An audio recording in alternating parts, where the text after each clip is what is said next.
Welcome po ulit dito sa inaabangang Rizal Italy Kasarap Eating Challenge! Ngayon po ay may bago na po tayong challenger. So, pasukin natin siya. Pasok! Kaya po muna ha. Pangalan?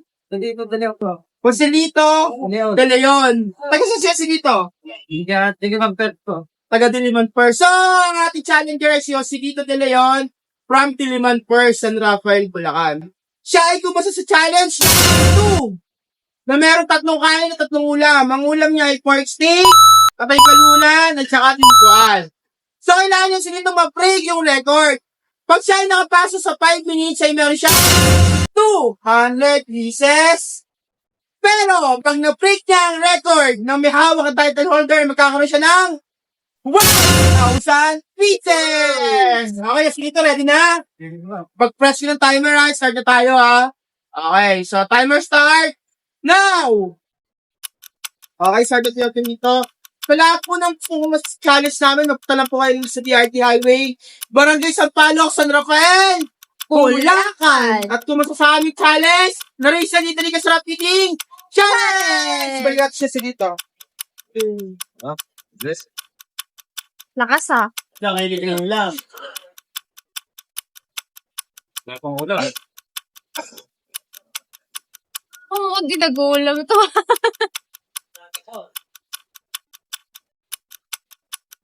Kala ko may isa pa. Dali! Ako pa rin. Malay mo naman. Saan mahina pa akong kumain eh. Ganun ba? Kaya pa ako isang sabaw. Si JP. Yung ulam. Ulam Isa kaya. kasama yung ulam dyan, hindi puro sabaw. Ah, may technique. May technique niya, mga nakakainit yung ulam, magkumus yung kanin.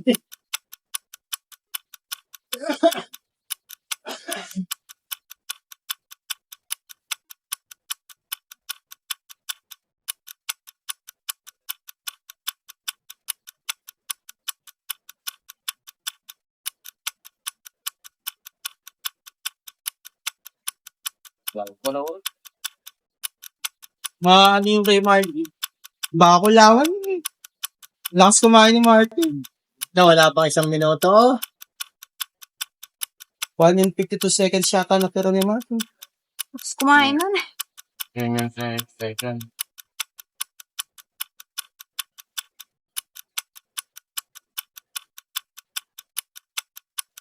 Panis do kayo yun. Panis.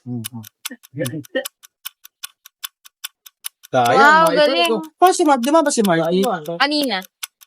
Kaya. Kaya yan. Itong minuto pa. Ulam mo po. Sabaw Kaya ba sabaw yan? lang. Yeah, try mo muna para makakuha yung record. Tirahan saan?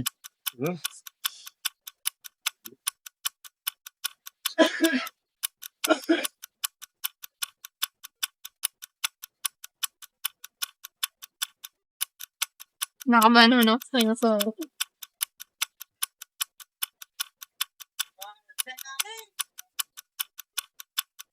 Naku, tubig. Yun lang, mainit siya. Init yan ah.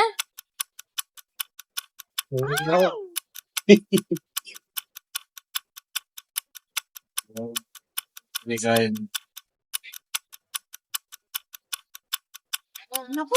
Okay,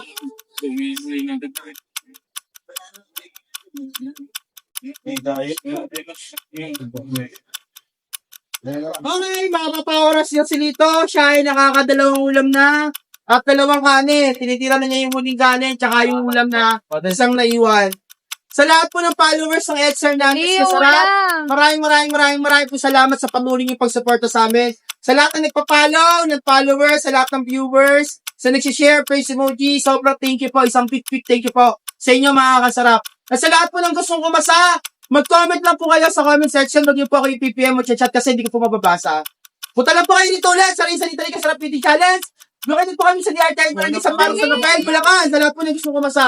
Okay, ulan na po. Tinitira niyo si Lito. Palingan natin sa Lito.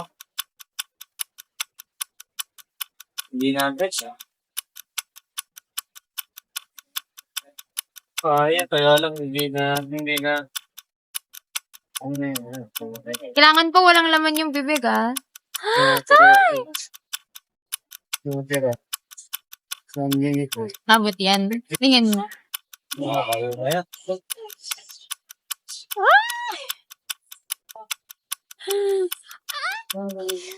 Yun na lang.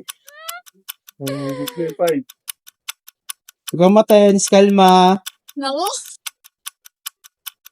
Kalma lang. Di na isa, last 10 seconds. 30 seconds. 10 seconds na.